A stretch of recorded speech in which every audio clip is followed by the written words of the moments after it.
Sebenarnya, ini yang saya maksud secara pribadi. Saya ingin mengatakannya. Saya harap Anda semua bisa membiarkan saya pergi. Bagaimanapun, visi dan kekuatan saya terbatas, dan saya tidak dapat dibandingkan dengan orang dewasa. Kaisar Yan melirik Qin Yichen dengan bangga.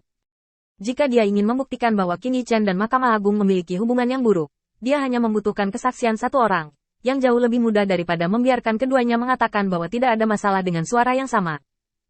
Bahkan jika Kaisar Salju memiliki manfaat yang sama dengannya, dia hanya akan memiliki 1/4 peluang untuk menang.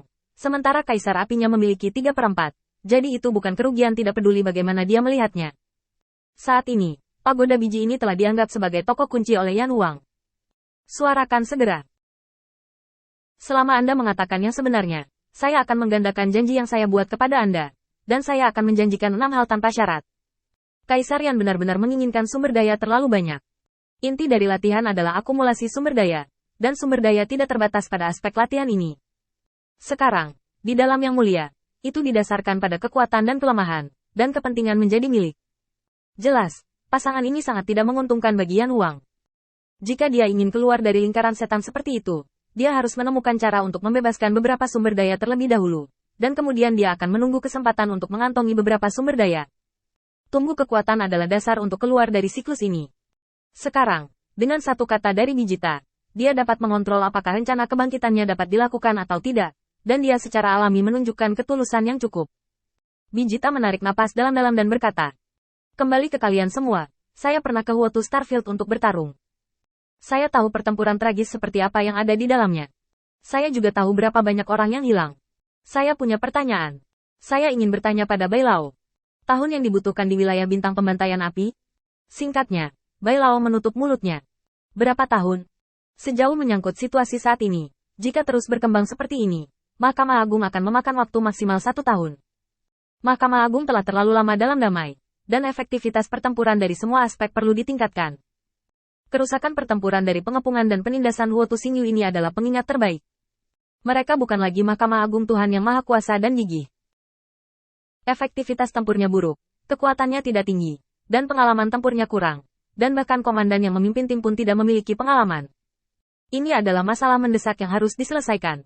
Dan mereka terlalu melebih-lebihkan diri mereka sendiri, menyebabkan harapan mereka untuk pertempuran ini sangat menyimpang. Ini awalnya merupakan keputusan cepat, tetapi sekarang telah menjadi taktik mengisi bahan bakar.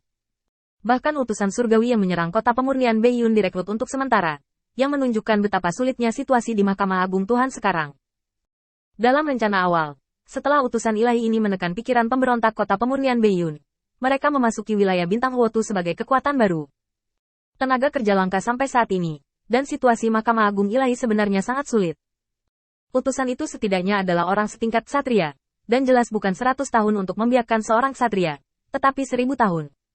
Pemulihan utusan ilahi sangat lambat, dan Mahkamah Agung kewalahan. Bai Lao terdiam. Mereka benar-benar tidak tahu bagaimana menjawab pertanyaan ini, 1 atau 2 tahun. Mereka tidak tahu. Mungkin mereka tidak akan tahu berapa lama sampai mereka harus mengambil semua kekayaan mereka dan tidak bisa menjadi ksatria. Kaisar Malam membelai janggutnya dan menghela nafas. Jika bukan karena aturan yang kami tetapkan, hanya perlu 1 hari untuk menangani masalah ini. Tetapi masih ada beberapa kontradiksi dalam Yang Mulia tertinggi kami, dan kami tidak dapat melakukannya untuk saat ini. Kaisar Malam menggelengkan kepalanya dan menghela nafas. Bijita menatap Ye Huang dengan ekspresi tulus di wajahnya. Saya hanya salah satu utusan para dewa. Saya tidak tahu banyak hal. Namun, dengan alasan bahwa Yang Mulia tidak berpartisipasi, kami ingin mengatasi kesulitan ini.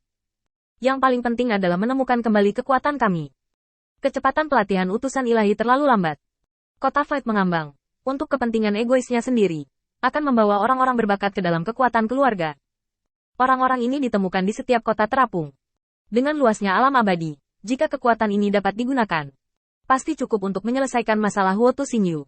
Tentu saja, selain tenaga kerja, pengalaman tempur yang sebenarnya juga sangat penting. Terakhir kali, Lord Floreline mengatur untuk bertarung melawan Quill Lord of Light, tetapi itu berakhir dengan kami dihancurkan, yang menunjukkan kurangnya pengalaman tempur. Quill Lord of Light datang dari dunia luar. Ayo, pasti ada banyak perang, besar dan kecil. Saya pikir, jika memungkinkan, minta para tetua untuk mengambil kembali berbagai perintah terhadap Quill Lord of Light dan bekerja sama. Itu adalah hal yang hebat bagi Mahkamah Agung. Dia hampir menyelesaikan kalimat ini dengan suara gemetar, dan Bijita membanting keras ke tanah. Saya juga mengundang para tetua, dan saya juga mengundang 4 Kaisar Mingjian. Sikap tulus seperti itu membuat Bai Lao terdiam. Mereka tahu apa situasi mereka. Dalam keadaan saat ini, tampaknya menjadi solusi yang baik untuk meningkatkan kekuatan tempur utusan ilahi tertinggi. Setelah beberapa pertimbangan, lelaki tua itu memberikan tanggapan. Kami akan mempertimbangkan masalah ini, dan kami tidak akan membiarkan siapapun yang dengan tulus merencanakan Mahkamah Agung akan kedinginan. Bijita bersujud berat dan berterima kasih padanya, dan pergi atas perintah Bai Lao. Yan Huang mengepalkan tinjunya dengan erat, dan hendak menangkap keduanya dan menyiksa mereka. Apa yang terjadi dan mengapa mereka mendukung Qin Yichen? Bahkan keuntungan besar yang dia tawarkan diabaikan. Ini jelas bukan sikap yang seharusnya mereka miliki, dan sama sekali tidak ada niat untuk berbicara di sisinya. Tanpa menunggu Kaisar Yan berbicara, Kaisar Ming terbatuk ringan. Tuan muda, Anda telah mendengar apa yang dikatakan Bijita barusan. Bagaimana menurut Anda? Apakah Anda bersedia membantu saya di Mahkamah Agung Tuhan dan menenangkan Huo Tu Xingyu?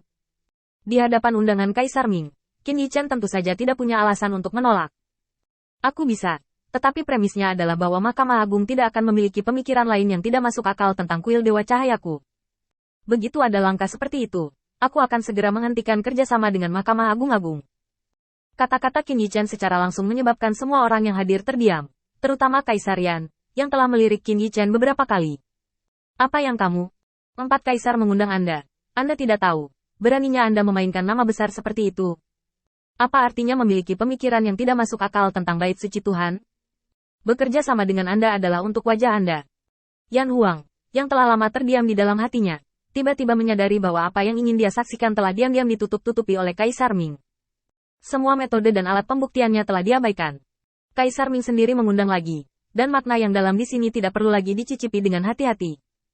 Ketika melihat Qin Yichen lagi, Kaisar Yan hampir tidak menarik napas. Qin Yichen tersenyum bahagia padanya. Itu tidak memberinya wajah. Hanya penjahat yang berbahaya.